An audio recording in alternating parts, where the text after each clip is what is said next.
Bien, bonjour, bonjour à toutes, bonjour à tous. C'est avec plaisir que de mon bureau à Montparnasse, je m'adresse à vous au bout de cette longue période où chacun a été confiné chez lui. Et je tiens tout d'abord à saluer tout ce que vous avez pu faire avec tous les collaborateurs, bien évidemment, mais surtout avec tous les militants bénévoles de vos associations. On vient de vivre un moment très singulier, jamais connu dans notre pays, chacun renvoyé chez lui, confiné, enfermé, avec des pouvoirs publics qui donnaient un ordre, un contre-ordre, qui nous expliquaient qu'il ne fallait pas porter le masque, qui nous expliquaient qu'il fallait mettre le masque, que les masques servaient à rien, que les masques étaient obligatoires. Donc on a été victime d'un côté très très artisanal des pouvoirs publics sur un sujet gravissime. Donc chapeau à chacune et chacun d'entre vous d'avoir gardé le cap, d'avoir bien tenu la barre. Nous avons été oubliés par les pouvoirs publics. Il a fallu se battre pour qu'enfin la parole publique parle du champ du handicap, parle du médico-social, parle des professionnels de nos établissements et services, parle du monde associatif. Il a fallu de longues semaines avant que les pouvoirs publics osent dire ce mot de handicap, personne en situation de handicap, et monde associatif. On a réussi enfin à sortir, vous avez bien accompagné, nous avons quand même connu la maladie dans nos établissements, connu l'angoisse de l'hospitalisation, connu la terrible annonce de décès, peu nombreux mais toujours trop nombreux.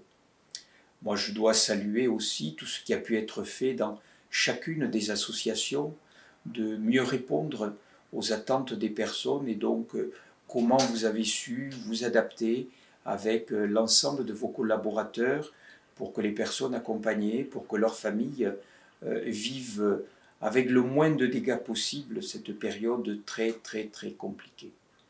Alors aujourd'hui on est dans un moment différent, on déconfine, on commence à sortir, à avoir une vie sociale plus complète, mais en gardant quand même en tête cette idée que le virus est toujours là, que le virus est mortel, et donc cette précaution de prévention, de précaution, on doit la garder intacte en tête, et nous devons être exemplaires dans ces moments si compliqués.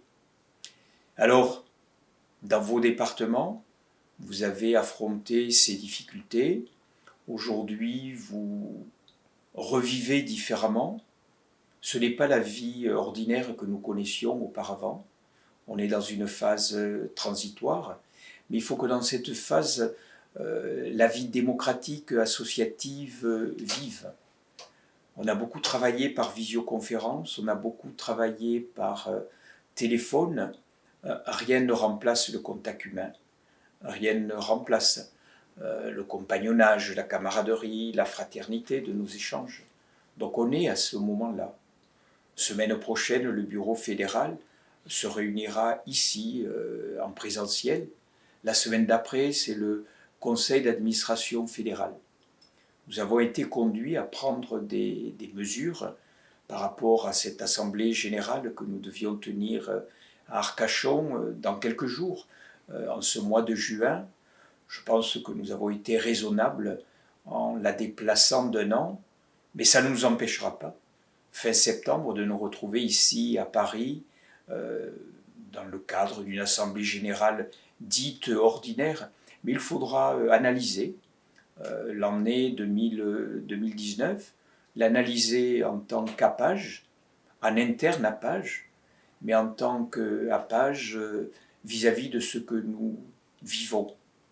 On ne peut pas faire l'économie d'une analyse de comment a été gérée cette crise, cette difficulté de dire la vérité, de faire transparent par les pouvoirs publics.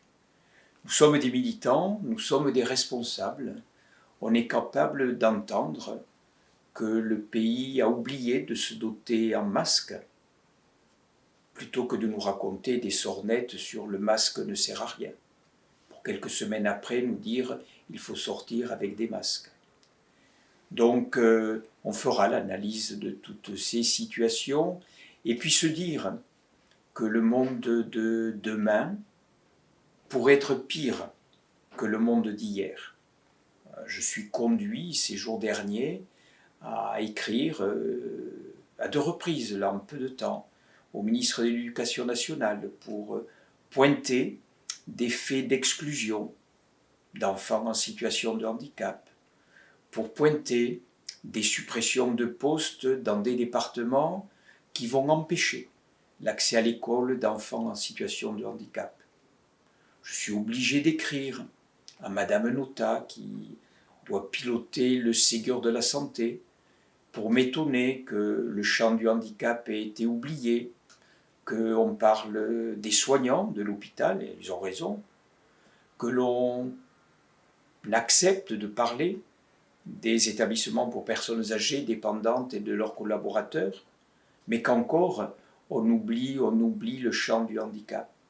En clair, ça veut dire qu'il va falloir regarder devant, mais ne pas oublier de se battre, de combattre, parce que dans notre pays, aujourd'hui, la personne en situation de handicap, au motif du handicap, est toujours exclue, mise à côté, oubliée. Il n'y a que les naïfs qui peuvent imaginer que ces longues périodes de confinement, de déconfinement, ont fait prendre conscience qu'on pourrait vivre différemment. Et on pourrait davantage s'appuyer sur les besoins, les attentes des vulnérables pour inventer une société différente, une société inclusive. Ce n'est pas en sautillant sur sa chaise et en criant société inclusive qu'on la crée. C'est en posant des actes, c'est en réalisant ce que les uns les autres vous faites dans vos départements. Et il va falloir nous battre, nous engager fortement, parler haut et fort, à partir des valeurs de la page, ces valeurs de solidarité, de citoyenneté, de laïcité, pour qu'enfin, ceux que nous revendiquons depuis bientôt 60 ans, vivent réellement. Alors, bon courage à toutes et à tous. Nous allons avoir dans quelques semaines l'été qui va arriver, du repos, mais ce repos, il va falloir le consacrer à recharger les accus pour être, dès la rentrée de septembre, prêt à affronter un monde qui va plutôt penser finance que penser humanité, plutôt penser économie que penser solidarité. Et donc c'est tous ensemble qu'on réussira à faire avancer ce que nous portons, ce que nos anciens ont porté et ce que nous devrons laisser à ceux qui prendront la suite, que nous devons aussi préparer. Alors, bonne reprise aux uns et aux autres, même si je sais qu'aucun d'entre vous s'est arrêté, mais bonne reprise plus présente, plus physique dans les jours qui viennent. Et merci pour tout ce que vous avez fait pendant ces semaines extrêmement difficiles. Merci à toutes, merci à tous.